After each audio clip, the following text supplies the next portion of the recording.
Hello everyone, my name is Siddhartha Basu and I am currently a rising junior at High School, and today I will be discussing the role of anthropology in educating Congolese refugees.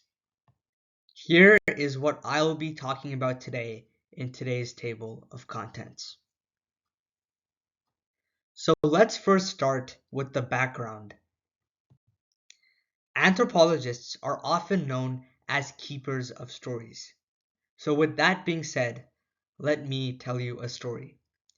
The story starts with Matthew, a 10-year-old child who is a native of Congo. However, once violence and persecution struck his homeland of Congo, he was forced to flee to the neighboring country of Tanzania. For almost 2 years, Matthew spent his whole life in a refugee camp in Tanzania with almost little to no schooling in English or math. However, his parents got a phone call saying that he was eligible to go to the USA. Once he arrived in the USA, he experienced a wide variety of educational difficulties. Despite the USA boasting some of the world's greatest public education systems, Matthew was unable to pick up and learn the content taught to him in his class, and this raised further concern. Let me now tell you a bit about myself and how I come into the picture. Though my family did not come here as refugees, both my parents came as immigrants and students to the USA. Growing up, I heard several stories, some of them fairly horrifying, from my grandmother about the partition of India she had witnessed firsthand in India during 1947. This brought in a desire to work and help people who are forced to flee their own country and settle in a new country as refugees. I've been currently volunteering for the past 2 years with refugee organizations, and I am one of the co-founders of a nonprofit organization called Tusome Pamoja. Tusome Pamoja in Swahili means let's learn together. Our objectives are to help teach English and other numeracy skills to refugee children like Matthew to help them succeed in school. Most of these refugees are from Congo and East Africa. And this is my backstory, and I will tell you a little bit more about the problem and why and how I chose cultural anthropology as a means of solving this problem. The problem. I talked a little bit about the challenges Matthew faces as a refugee child with little or no formal education in the American public school system. Other than not just knowing the language, this is also a culture that is very different from what he's exposed to in Africa. It is no surprise that a fairly large percentage of refugee kids drop out of school, almost double the national average. Our teachers tried their best to teach these kids, but the gaps in language and culture are sometimes too wide to be bridged in school. This is not just a social problem, but also an economic one. As I mentioned in the previous slide, school teachers try their best, but often many challenges and barriers are hard to overcome, and this is fueled by a deep lack of cultural understanding of where these students come from. Anthropology, and more specifically, cultural anthropology, is a discipline that is not applied to this problem enough and can play a big role in solving this social problem. What is some of the current research being done? As I was discussing the volunteering work that I do with refugees, one of my school teachers encouraged me to do some online reading on anthropology, in particular, cultural anthropology. I picked up Anthropology for Dummies from my local library and found the subject very interesting. My teacher recommended me to the Junior Anthropology Award Program, and I became a member of the Anthropological Association of America. When I did the literature review within AAA's website, I found some good research that I read and have mentioned them on this slide. However, there were some limitations to the research that was available and the problem I was trying to solve. Firstly, the research on refugees that I read was not focused on their education. it was focused on many other things. Secondly, I could not find a lot of material on Congolese refugees, and therefore I could not generalize the results of this research to the broader population.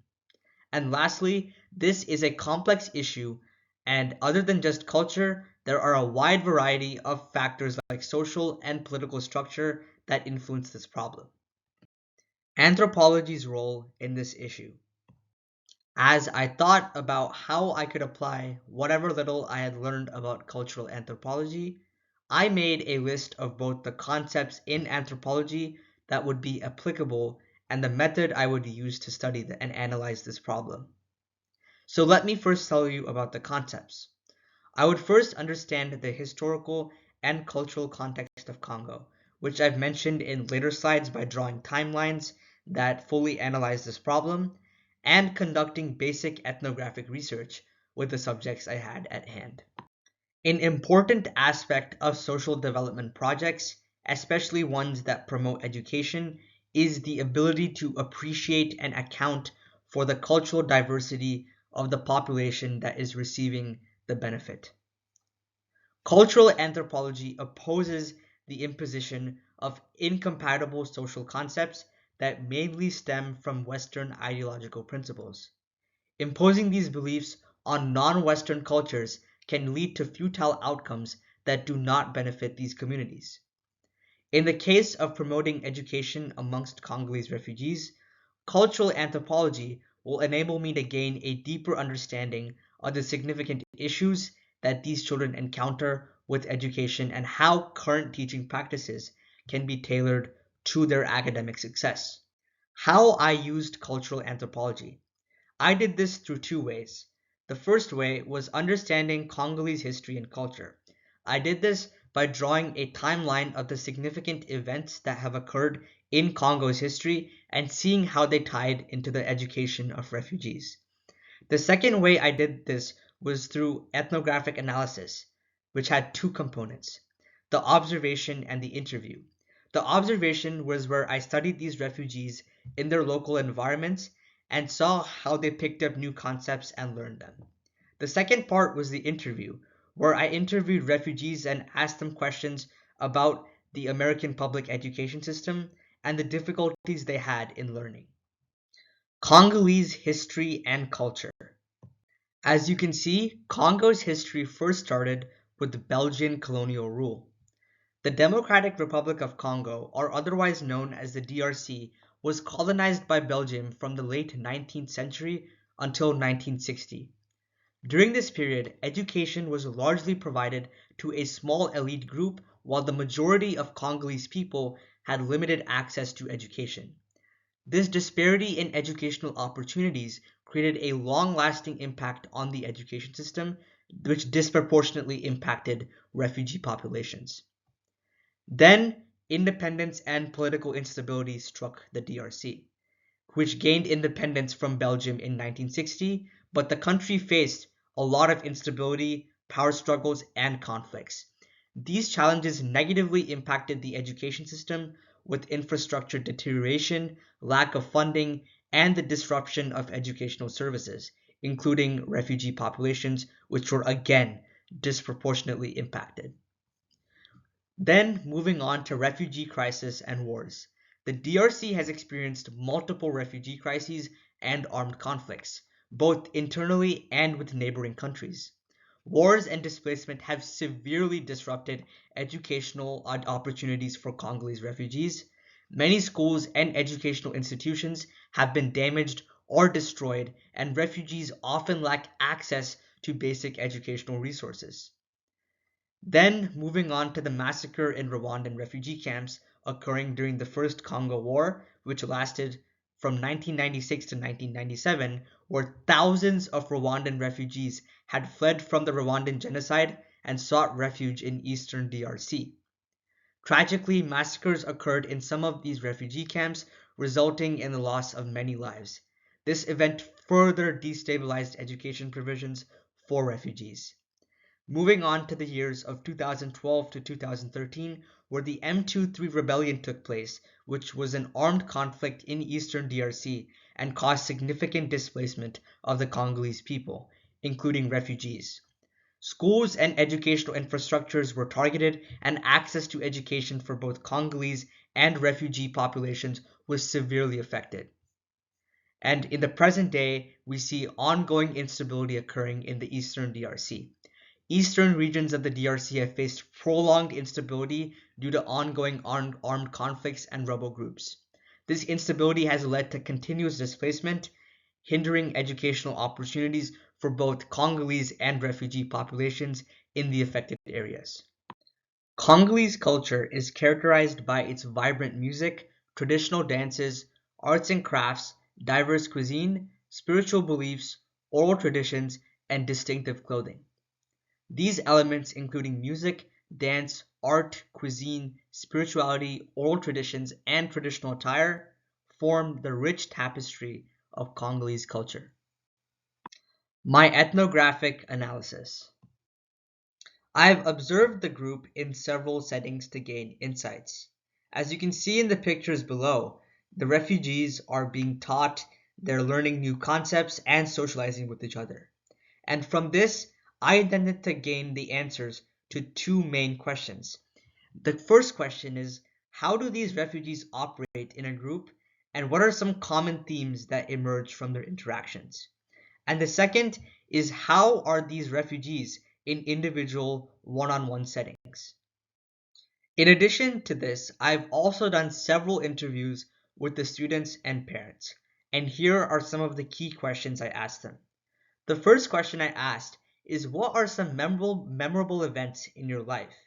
The second question is, what exactly made these events memorable? The third question is, how do you find school, and what do you like or dislike about school? The fourth question is, what are some things that you find exciting and challenging with your life and school in the US?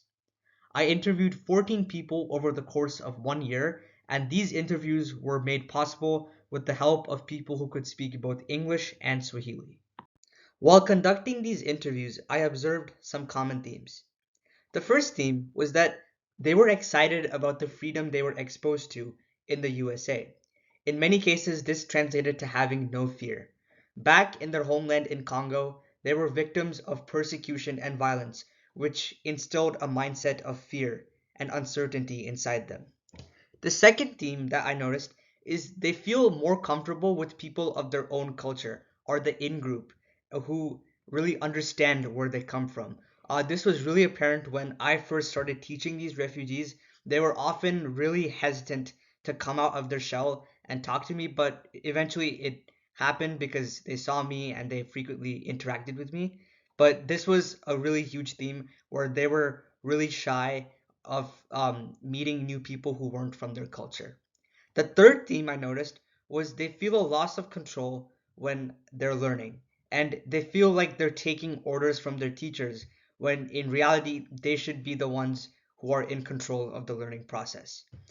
The fourth theme I noticed was that they want to help their teachers and community more, but really don't know the available resources to do so.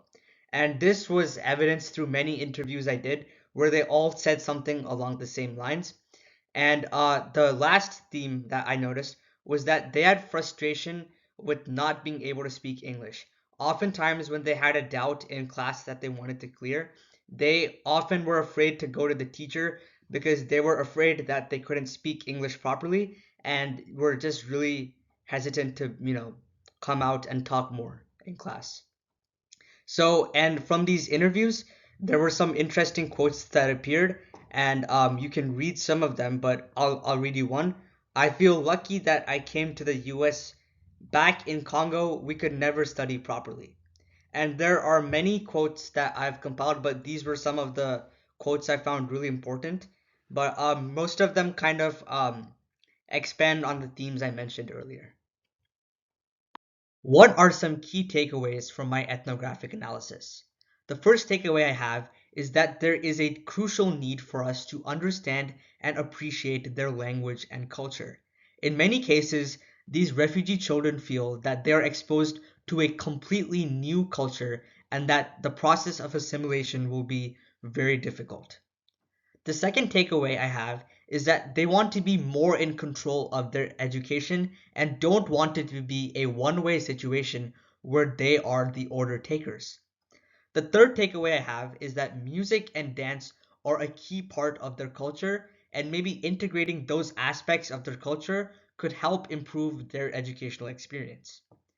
The fourth takeaway I have is that they have a strong desire to help their teachers and community. And this is evidenced by many interviews I've conducted where they all say the same thing, that they want to help their teachers and improve the lives of people in their community. My experiment and early results. I did an experiment and tested key hypotheses based on ethnographic analysis.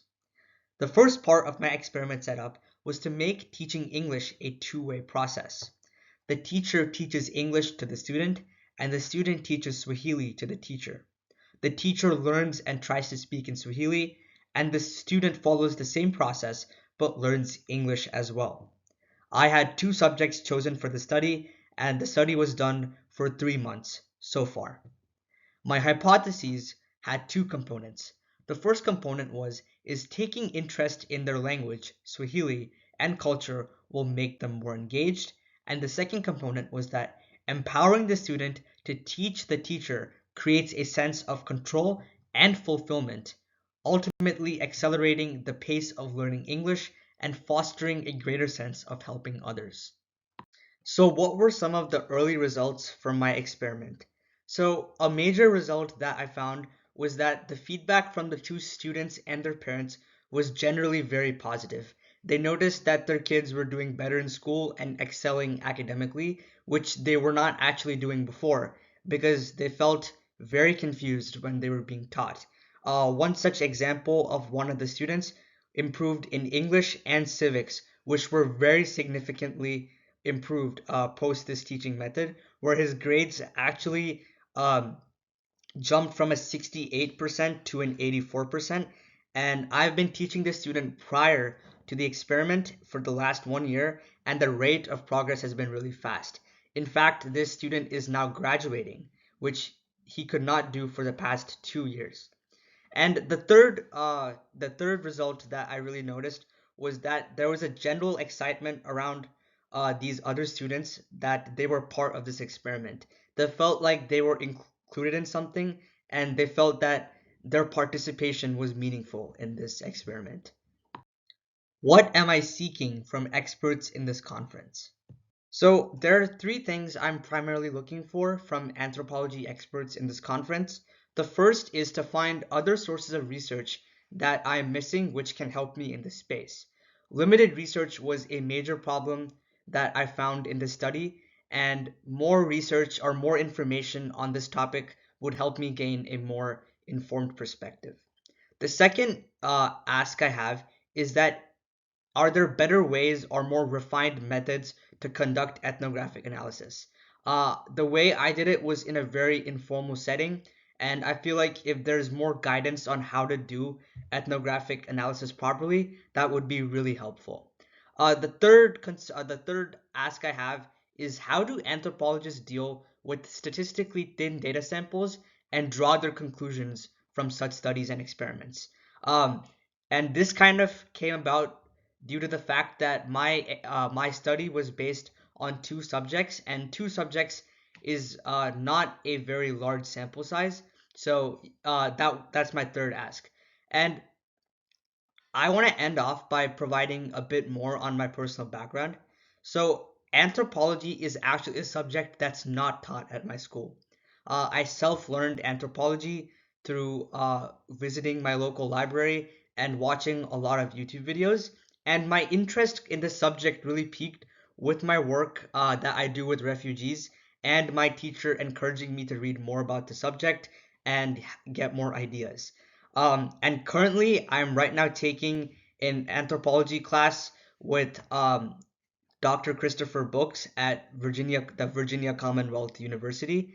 And yeah, so currently I'm not fully done with my research work, and I hope to improve it in the future. And I wanted to end off with saying that I'm so grateful to the American Anthropological Association for providing me with the venue to learn more about anthropology and take my work further.